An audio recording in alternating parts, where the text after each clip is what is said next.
much information. Nandiyan ang internet. Minsan, hindi na natin alam kung ano yung tama at mali. Napakahalaga din ng bibigyan din natin sila ng mga libro. Yung mga libro, yan kasi, yan ang kayamanan eh. Kung inaalagaan natin ng utak natin, dapat alagaan din natin yung mga libro. At napakahalaga na may library. Kasi pag binigay mo naman sa isang bata yan, baka naman pag nabasa niya yan, mawala na. Hindi kagaya na may library. Kumbaga, yun yung bangko ng libro. Pagkatapos, mabalik mo doon. At ako naman ay natutuwa dahil ng MoneyGram, hindi naman sila nagdo-donate ng patakbuhang libro. Oo, kasi may masabi lang libro eh. Minsan, pagbukas mo, hindi mo naman mabasa. Oo, eto, pagka tinignan mo yung libro, hindi naman ako kolonyal, pero made in USA. Minsan, talagang hindi lang USA, sa mga masasabi nating first world countries na maganda yung quality ng libro. Hardbound sir mga libro. Oo, at ibig sabihin nun, hanggang sa mga anak na yung bata, pagtanda niya, magkaanak siya, baka manahin pa nung... Sir, iba yung awal naman. Parang ang saya-saya niyo lagi. Ganun na Parang po ba ang ikaw. feeling? Ganun na po ba sir ang feeling lagi? Na tuwing umuwi, nandun ang yung baby?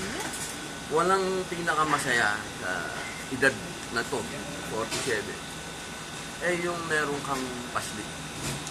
Yung masasabi mong nasa oras ka na ng kamulatan mo, nagkaanak ka. Kasi marami naman akong anak. At mahal ko sila lahat, mahal nila ako lahat. Kaya lang sa panahon ng ako'y wanderer pa, hindi ko sila masyadong na-appreciate. Maliliit sila. Yung mga anak ko kasi parang OFW din ako eh. Dahil nandun sila sa Australia, dito ako nagtatrabaho. Nakikita ko sila 2 beses ang taon. Ang bilis ng paglaki. Hindi kagaya ngayon, nakikita ko araw-araw. Development ng isa din. Sir, can we say na very hands-on daddy ka rin, no? Gano'n ka hands-on na isang Robin? Hindi. Hands-on si Mariel. Oo. Kasi masyado akong... Nung dumating si Mariel galing Amerika, masyado akong naging doon sa bata, excited. Takbo dito, takbo doon. Pag nagja-jogging ako, kasama ko yung bata. Umayat. Yan, totoo, na underweight. Kasi Dapat matulog kasabay sa pawis ko. Umayat ng kaya medyo ako'y nabigyan ng martial law. Okay. Oo, na hindi ko muna pwedeng isama sa ensayo yung anak ko. Oo, tsaka binawasan na muna lahat ni Mariel, lahat yung aking. Kasi yung bata pa, kung ano-ano na pinapakinig ko eh. Ang dami ko na pinapakinig. Speech ni ganito, speech ni ganon. Eh, sabi ni Mariel, martial law muna. Ako na muna. Oo. Ngayon, tumaba na. Tumaba na, okay na. Itsura ngayon. Hindi nasakitin, sir. Unti-unti, ibinabalik na sa akin ni Mariel. Kanina umaga, binalik niya sa akin. Ako yung may hawak ulit. Pero bawal muna yung takbo-takbo. Ilang months na po ba? 4 months. 4 months. Kasi kami, breastfeeding siya. Breast milk. Kaya, hindi siya, tawag doon, hindi siya malaking-malaki. Tama. May mga bata kasi... Hindi putok yung taba. Oo, medyo may... Oo. Sakto lang siya. Sakto. Hindi naman po siya colic or hindi naman po kayo nagkaroon Naging colic siya. Okay. Oo, nakadagdag ako dun eh. Dahil nga pala yun, may tawag yung doktor dun eh. Ano yun? Overstimulated ba yun? Yes. Ayun. Lagi Kasalanan ko yun. I'm guilty. Kaya, ngayon, kalma-kalma lang ako. Pero ang saya po, no? Talaga po. Masaya, very lalo na satisfying. pagka tinuturuan mo ng motor niya. Yung motor, ibig sabihin, kasi ngayon gumagapang na eh. Hindi pa lang niya alam. Bilis! Oo. Bilis! Hindi pa lang niya alam kung kailan ito, kailan yun, tuturuan mo ngayon. Medyo pinaglalakihan ako ng mata ni Mariel doon. Dahan-dahan. Pero sir, speaking of bata, si Kylie Siya naman also, ako ah. Si Kylie din, magkakababy na rin. Ilang months na po ba? Kamusta na po? Naku. 5 months? Yun, 5. 5 months na. Alam mo, lagi niya siya kinukwento sa akin, no? Talagang very happy siya na ginagawa niya ito. At sinabi niya, very supportive ka naman daw. Parang nahuli niyo po agad na yun ang po ang gusto niya tumbukin. Sa tanda kong to, hindi mo na ako mapapaikot, hindi mo na ako mapapadalas sa balat ng mali. Ito, ano, saging naman. Gaano ka-excited naman po ang lolo? Hindi ako masyadong excited. Ay, bakit naman po? Siyempre, gusto ko, makapanganak muna siya ng mahusay. Kapag nandun na, siguro doon na ako magiging excited. Kasi ngayon, nagpuno-puno pa ako ng pag-aalala. Dahil sa akin, sa sarili kong opinion, ako mismo, hindi ako handa sa naganap.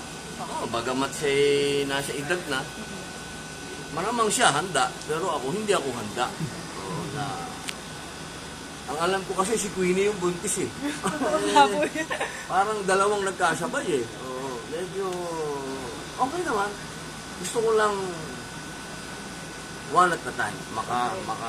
Maka-deliver sila ng sana katulad ng Tita Mariel nila normal. Sana mag-breastfeeding din sila. Sana organic lahat. Yes, tama po. Para okay. Humingi rin po ba siya na advice niyo sa lahat ng pinagdadaanan ni Kylie? In a positive way. Kylie na, ilan taon na ba anak ko? 25? Magka-24. Sa usapin ng pag-ibig, hindi pinakikinggan ng advice ng tatay kasi selfish ang tatay eh. Walang pasado. Lahat ng mukhang nandun, bagsak yun. Pero sa mga advice sa career niya, ayun. Lagi akong nandun sa kanya. Pero never akong na-involved sa pag-ibig. Kasi hindi trabaho ng tatay yun. Trabaho ng tatay, mamalo. Lagi niya kukwento also na excited na rin siyang bumalik sa showbiz na na-miss na rin yung fans niya. Yun din po ba advice niya na bumalik po siya na showbiz? Sinabi ko sa kanya, dyan na yan, ang buhay mo, anak mo na. Tutukan. Siyempre. Parang si Tita Mariel niya. Buhay yan. Bata yan. Kailangan yan na. Iikot na dyan ang buhay mo. Hindi ka nag-anak para meron kang susunod-sunod lang sa'yo. Sir Robin, 5 months na si Kylie, meron na po ba siya nasabi kung boy po ba ito or girl, lalo na 4 Meron months? siya. Ako na pwede magsalita dyan kasi nag-uusap sila ni Tita Mariel na ano bang kabaduyan niya? Ano ba yan? Gender, ano ba yan? Gender revelation. Ayun, meron silang iniisip pang gano'n. So, nasasabit na rin po ba kayo kung boy at girl ito o kambal? Babaduyan nga ako eh. Oo eh. Kasi, okay lang. Basta ako, normal. Kay babae, kay lalaki, tomboy, bakla, walang problema sa akin yun. May hinala po ba kayo? Wala. Wala na tayo sa age na yan na kailangan pinaniniwalaan pa tayo na bakit gusto ko babae, wala. Basta normal. Inshallah. Nakwento po kasi ni Kylie noon sa interview niya na meron daw po siyang pinaplanong pag-meet up with you and Aljur. Meron na po ba naganap na gano'n? Or nagkausap na po ba? Ano kinalaman sa MoneyGram? Meron po, ayaw po sagutin. Okay na naman po. Meron po problema. Sa akin palagay, hindi tugma yung topic natin sa ating kabataan. Dahil ang pinag-uusapan natin ay future. Unang-unang magandang halimbawa sa kabataan. Maganda pag-usapan ng patungkol kay Kylie at yung kay Yes, Aljo. tama. Kung yan ay pag-aasawa yan. Kung sila ay magpapakasal, pag-usapan natin. Pero kung tayo magbubulahan, para saan? Para saan natin pakialaman ng buhay nila? Buhay na nila yun. Pakialaman natin yung mga batang nandyan. Tama. Mga walang malay na bata. Sila. Natin. Painting natin. Pero Tito Robin para sunod-sunod Yung si Isabela, tapos yung kay Kylie, tapos si Queenie, talaga pong One Si happy Queenie, family. pwede natin pag-usapan One dahil happy kasal yun. family. Opo, one happy family. Oo, yun. Si Queenie, napakagandang pag-usapan. Si Queenie ang dapat pag-usapan. Tama po. Naging trending nga po yung pag-meeting yung husband niya. Ni Queen. Speaking of Queenie nga po. Eh, yun ang pinaka, sa isang tatay, sa isang ama. Walang pinakamasarap sa isang ama kundi may magiting na lalaking kakatok sa pintuan mo at sasabihin, ang kamay ng inyong dalaga ay akin. Yes. At handa akong maging responsable at ibigay sa kanya ang buhay na ibinigay nyo. Yan ang matindi dun eh. Oh, yung kayang pantayan yung ibinigay kong buhay. Kaya ako na ang pinakamasayang tao. At lalong-lalo na si Queenie ay 5 months na din. Isa lang din ang request ko sa kanya. Sana, dito ka manganak. Huwag dun sa Pakistan. Dahil gusto ko naman Filipino citizen. Pero kung gusto mong Pakistani citizen, wala rin naman problema. Kaya lang, paano ako makakabantay? Kasi gusto ko, nandun din ako. Dapat si Kylie din po dito. Eh, hindi na nga ako pinapapasok sa Amerika, papupuntahin mo pa ako sa Pakistan. Baka lalo naman problema na naman yan. Kung sana, baka pati sa Pilipinas, di na ako makapasok. Welcome kayo dito, sir. Hindi, yung aking realidad yun. Para walang trouble kahit kanino. Kasi kawawa naman ako. Kawawa din ako eh. Hindi ko alam ba't ako hindi pinapapasok ng Amerika. Bawal yata pogi yun eh. Bahala ako, sir. Pero at least, sir, maiba lang po tayo. Kasi you've been supporting Duterte ever since. Pero meron po bang offer sa inyo po until now? Kasi meron po siyang binibigyan ng mga seats. Ang tanong ng mga tao, baka kayo po binibigyan until now, in-offer pa po ba kayo ng position in the government? Alam mo si Mayor, ito maganda, malinaw. Ang patakaran ni Mayor, kung gusto mong makatulong sa gobyerno niya, kung gusto mong nasa gobyerno, pwede kang nasa gobyerno. Kung pwede kang wala sa gobyerno, mas magandang wala ka sa gobyerno. Kami yun. Kami yung wala sa gobyerno. Kasi kami yung pwede namin sabihin kay Mayor, Mayor, hindi kami komportable dyan. Halimbawa, katulad ng may mga bagay na katulad doon sa mga artista. Kung nasa gobyerno ako, hindi ako makakapagsalita. Hindi ko masasabi na wag naman yung pag-initan yung mga artista kung nasa gobyerno ako. Eh dahil wala ako sa gobyerno, kakampi niyo ako. Gusto mo ba akong kakampi o ayaw mo? Okay. Di ba mas maganda naman yung may kakampi ka na nakadikit kay Mayor.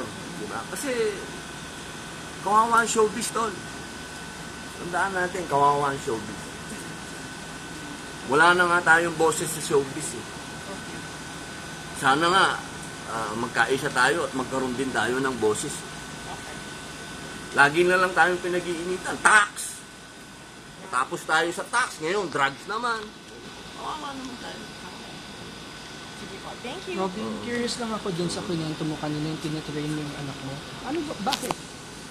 Anong iniisip mo? May pangarap ka ba sa kanya? Kaya ganitong kaaga pa lang tinitrain?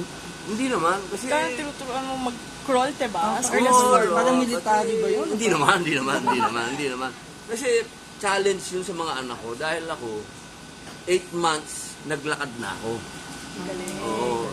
Parang ako din, nasa-challenge ako dahil kung ako, nanay ko, naturuan ako maglakad ng 8 months. Baka kaya kong gawin dito sa mga anak ko. Yun yung isa, kaya yung di ba kung sa knowledge yung pag-uusapan, mas advanced tayo ngayon. Meron tayong mga Montessori libro pa kami binabasa ni Dictionary. mahirap nga, masyado malalim ang English. Kailangan pang, hindi, totoo, may mga malalim masyado doon. Kailangan itatranslate pa ni Mariel. Pero ang gagandang halimbawa, katulad nung tatapatan mo ng salamin yung bata kapag ka gumagapang. Hindi naman nasabi sa atin yan. Ngayon, meron na ngayon. Tatapat mong gano'n yung salamin, nakikita niya yung sarili niya, gumagapang siya. May mga gano'n ba? Pero wala pong postpartum si Miss Mariel. Hindi, madalas akong gulpihin. Hindi.